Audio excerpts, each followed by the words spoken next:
Eh bien, bonjour tout le monde, bienvenue sur le IBio Show. Nous sommes le 16 décembre 2015. Vous allez m'excuser, mais j'ai la voix un peu enrouée. Je ne sais pas ce qui m'est arrivé, j'ai dû prendre froid quelque part. Et je suis en grande conversation visiophonique avec Cyril Thor. Cyril, bonjour. Bonjour Jean-Michel. Alors, ça se voit pas, mais vous êtes corse, vous. Tout à fait. Et la société est d'ailleurs créée en Corse. Bon, et alors donc vous êtes dans la e-santé. On va partager votre premier slide que je vais lancer. Et votre société s'appelle LC, LS2E. Ça veut dire quoi? Alors L6, c'est un jeu de mots avec Alfie, notamment pour les Américains, puisque les États-Unis sont un marché très important pour nous. Et l'aspect C, c'est également la visualisation pour savoir ce qui se passe à l'intérieur de notre organisme, puisque c'est vraiment ce qu'on propose. D'accord. Donc vous êtes vraiment dans la e-santé, là. Tout à fait. E-santé, côté bien-être. Ah, d'accord. C'est pas côté médical, alors. On est plutôt wellness, en tout cas pour les premières D'accord. applications qu'on développe. Ah, alors, d'après, vous me dites, là, il y a 2 milliards de personnes dans le monde qui sont en surpoids. Et ça ne cesse d'augmenter, donc vraiment une problématique majeure. Et c'est dû à quoi? Pourquoi les gens sont en surpoids? L'alimentation, la sédentarité et le mode de vie également. Donc de plus en plus, avant on pensait que c'était justement une épidémie qui était réservée aux pays industrialisés, et on se rend compte que maintenant, même les pays que l'on considère comme pauvres sont touchés. Aux D'accord. États-Unis, oui, C'est pas une maladie, alors, hein. n'est pas une maladie. D'accord. Le surpoids, on n'est pas encore dans le côté pathologique. Disons D'accord. que ça Et va. pourquoi Oui. vous avez eu cette idée? Pourquoi on a eu cette idée? Parce que nous, ce qu'on voulait, c'était véritablement comprendre l'impact de l'alimentation et de l'activité physique sur notre organisme et démystifier tout ce qui est dit autour de la nutrition. Puisque c'est un peu comme au foot où chacun est sélectionneur. Dans le domaine de l'alimentation et du sport, tout le monde donne de bons conseils. On voit tous les ans fleurir des régimes miracles, des pilules miracles Ouais, et je d'autres vois, ouais. miracles. Et par contre, on ne sait jamais ce qui fonctionne, ce qui ne fonctionne pas, et surtout ce qui est adapté à notre organisme. C'est vraiment la raison d'être d'Elsie, c'est définir pour chacun ce qui lui convient le mieux et ce qui est le plus adapté à son organisme et à son métabolisme. Alors, en fait, vous avez, il y a deux. Si, vous pouvez nous commenter ce slide qu'on a sous les yeux?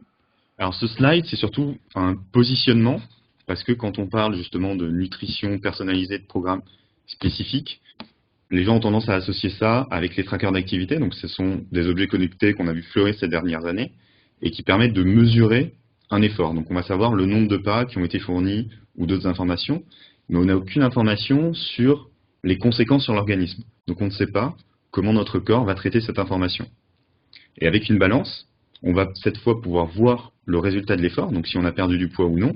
On peut même, avec certaines, mesurer la quantité de masse graisseuse et de masse musculaire, mais on a cette information uniquement à retardement. C'est-à-dire qu'on peut avoir une information fiable au bout de quelques jours, voire quelques semaines. Et avec elle-ci, ce qu'on est capable de proposer, c'est la mesure du résultat, mais en temps réel. C'est-à-dire qu'immédiatement après l'effort, ou immédiatement après mon repas diététique, entre guillemets, je vais pouvoir savoir si celui-ci a été efficace pour augmenter ma dégradation de masse graisseuse et donc ma perte de poids D'accord. au bout de quelques jours. Alors, vous qui êtes dans le métier, c'est quoi le métabolisme? Vous pouvez nous le définir? Alors, le métabolisme, c'est toutes les réactions moléculaires qui vont permettre à la cellule de survivre. Et dans notre cas particulier, on s'intéresse plutôt à la dégradation de la masse graisseuse, qui est un aspect du métabolisme. Alors, et vous faites ça comment?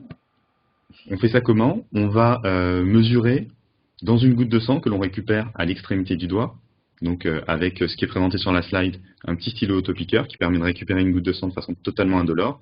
On va Mhm. mesurer la concentration en marqueur de dégradation de la masse graisseuse.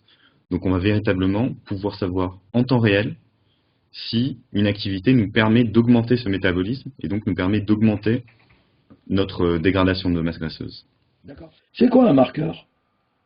Un marqueur, c'est une petite molécule qui peut être protéique, lipidique, et qu'on va retrouver donc dans notre cas dans le sang et qui va refléter en réalité la dégradation de la masse graisseuse. Donc D'accord. c'est juste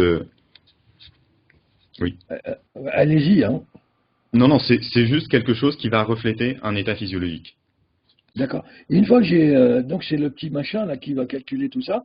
Et une fois que j'ai les résultats, ils vont où les résultats?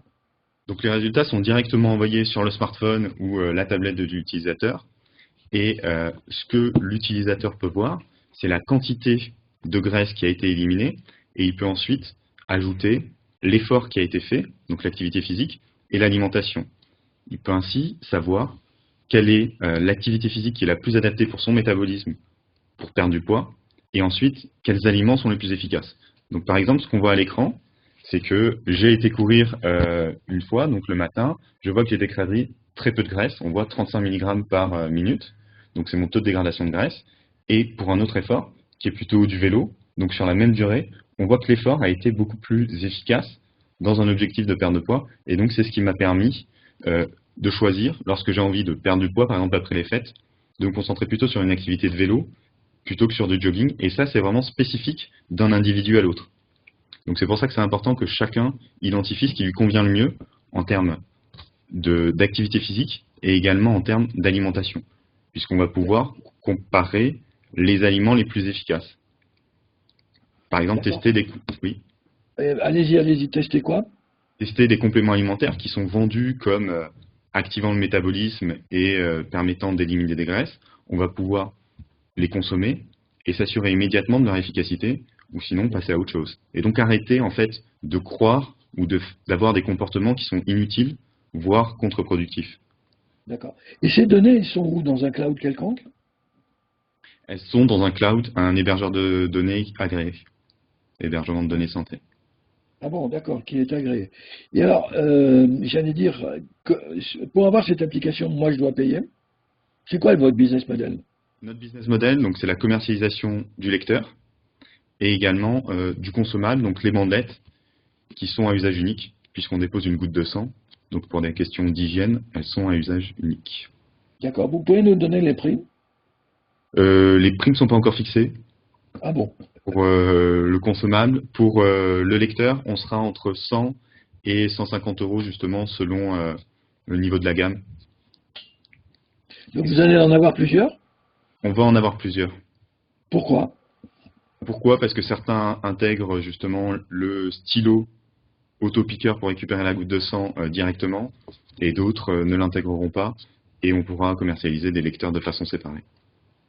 D'accord. Et ça, vous allez le commercialiser comment?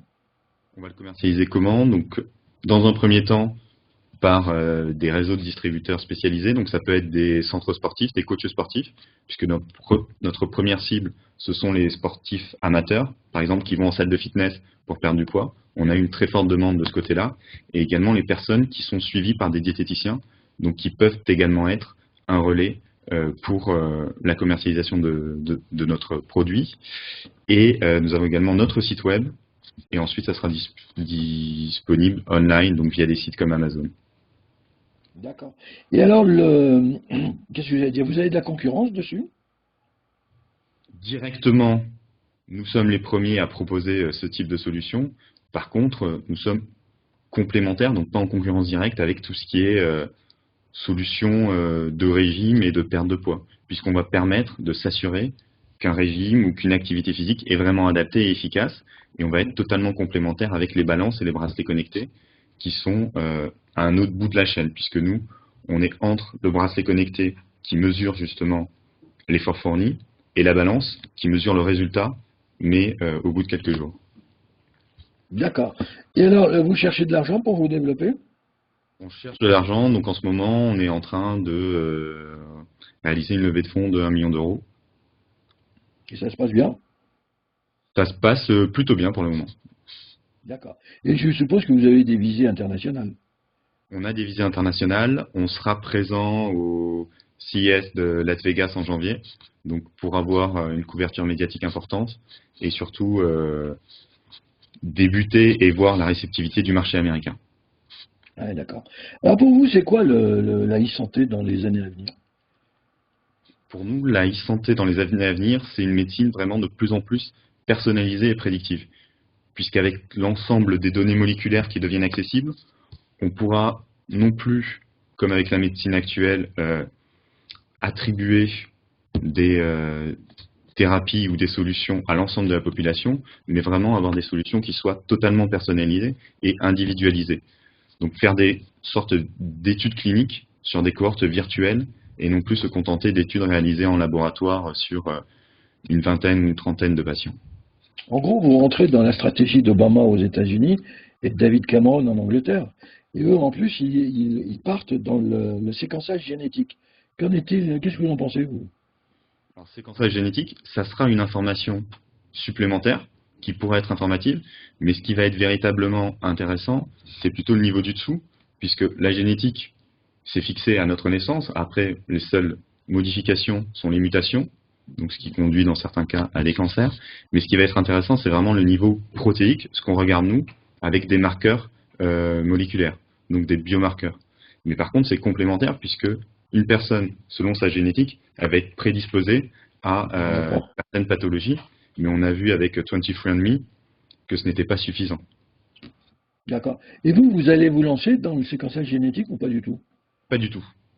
Par contre, si ces données sont accessibles et disponibles pour tous, bien sûr, on pourra les intégrer et les compiler avec nos données donc d'analyse métabolique. Et ça sera une information complémentaire qui permettra d'affiner justement les solutions qu'on propose à nos utilisateurs. Alors dites-moi, en France, tiens, demain, il y a une grande conférence à Paris sur la e-santé. D'abord, il n'y aura pas de médecins. Deuxièmement, il n'y aura pas de hauts fonctionnaires ad hoc, etc. Il n'y aura que des startups. Ça commence à foisonner en France comme aux États-Unis il y a quelques années. Comment vous voyez les choses et comment vous allez vous positionner dans ce maelstrom de startups? Donc, nous, on a choisi une position qui est justement wellness pour être en amont de la pathologie et pas se concentrer. Déjà, on est sur une réglementation qui est plus souple puisqu'on est sur le bien-être. Mais par contre, le surpoids, ça permet de prévenir l'apparition de pathologies telles que les maladies cardiovasculaires, le diabète ou même certains types de cancers. Donc pour ensuite, au fil des années, migrer lentement, véritablement vers la e-santé à proprement parler. Et ce qu'on voit surtout, c'est que le véritable enjeu, il n'est pas dans le capteur, mais il est plutôt dans l'analyse des données. Et c'est là que Google, Apple commencent à se positionner et ils ont quand même une certaine longueur d'avance puisqu'ils laissent les startups justement émerger et développer différents capteurs et ensuite ils pourront intégrer l'ensemble de ces données dans un smartphone ou dans des wearables. Ce qui est vraiment je pense que vous connaissez le Watson d'IBM qui travaille déjà avec, c'est un système de deep learning qui travaille avec les médecins américains. Est-ce que vous allez travailler sur ces données en intelligence artificielle, si je puis dire? Pour des visées prédictives, oui. C'est qu'actuellement, ces données sur le métabolisme, personne ne les a. Parce que dans les études, même scientifiques et sportives, ce qu'on regarde, c'est plutôt, soit on fait la moyenne sur l'ensemble des utilisateurs, soit on va regarder des étapes pathologiques. Mais des données métaboliques sur la physiologie et de façon individualisée, personne n'a accès à ces données. Donc nous, c'est vraiment avoir un moyen avec le lecteur, avec notre tracker métabolique, de générer ces données et ensuite pouvoir les analyser et proposer des solutions véritablement personnalisées. Mais notre véritable enjeu, c'est la donnée, la data, comme énormément de startups à l'heure actuelle. Et vos data, vous allez les vendre, de façon anonyme ou pas d'ailleurs, vous allez les garder pour vous? On va les garder pour nous. Et donc avec ça, vous allez faire quoi? Avec ça, ce qu'on va faire, c'est proposer justement des solutions véritablement individualisées et prédictives. Quand un nouvel utilisateur se connecte, on pourra le conseiller et l'orienter vers, par exemple, les 500 utilisateurs les plus proches de lui au niveau métabolique. Et donc lui dire, c'est tel type d'aliment, tel type d'activité physique et dans telles conditions, ce qui vous convient le mieux. Et vous n'avez pas peur de vous faire racheter par IBM, Apple ou je ne sais qui? C'est une possibilité.